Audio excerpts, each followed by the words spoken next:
Why don't you take us through them?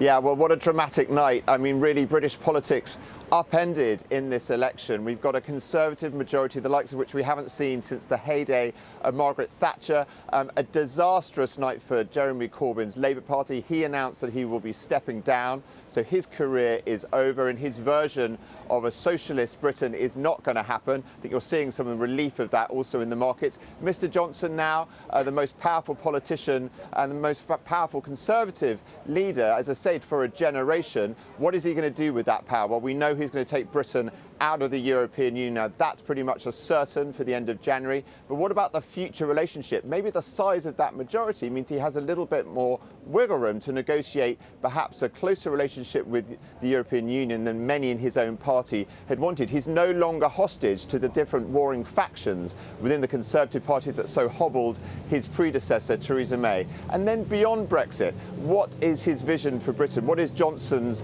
Britain going to look like for the next few years? Because one thing we know for certain is that he's going to be Prime Minister in a very powerful position, leading this big Conservative majority for many years to come. Yeah, and I mean, there still certainly is some uncertainty through 2020, David, in terms of how long those negotiations might take. Of course, there is that prospect of the cliff edge coming back towards the end of next year. But another point of uncertainty that's sort of come out overnight has been down to the results for the Scottish National Party. What can we read from those? Yes, indeed. A very different result in Scotland. The Scottish Nationals having an almost clean sweep. And this sets up what is going to be the other big fight now for Mr Johnson this year, the constitutional fight within the UK itself. He has got a mandate to take the country out of the European Union.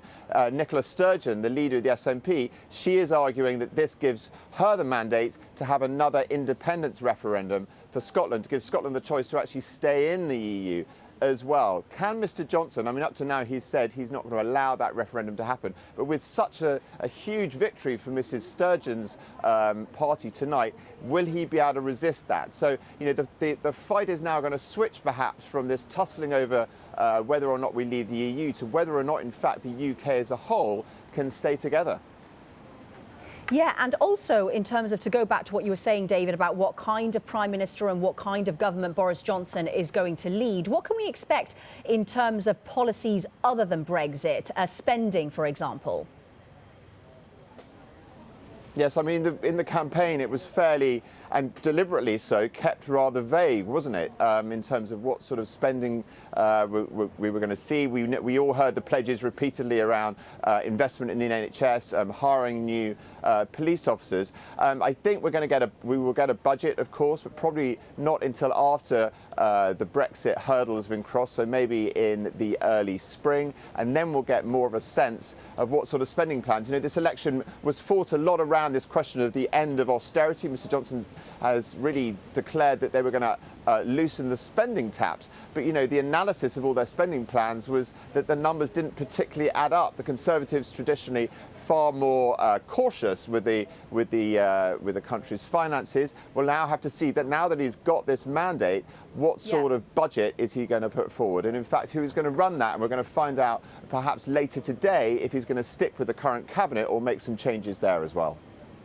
Yes, exactly. Looking ahead to any potential cabinet announcements, and still a victory speech, of course, from the Prime Minister himself. David, how robust an opposition will there be in the House of Commons now? I'm having trouble hearing you a little bit now. We've got some music. A band has, I'm not sure whether it's in celebration or commiseration behind me. Perhaps you could repeat the question.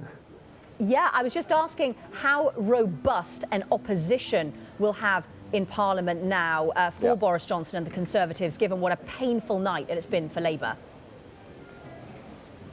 Yeah, I mean, I think the Labour Party really have had a disastrous night and will be in disarray after this result. They know their leader is stepping down.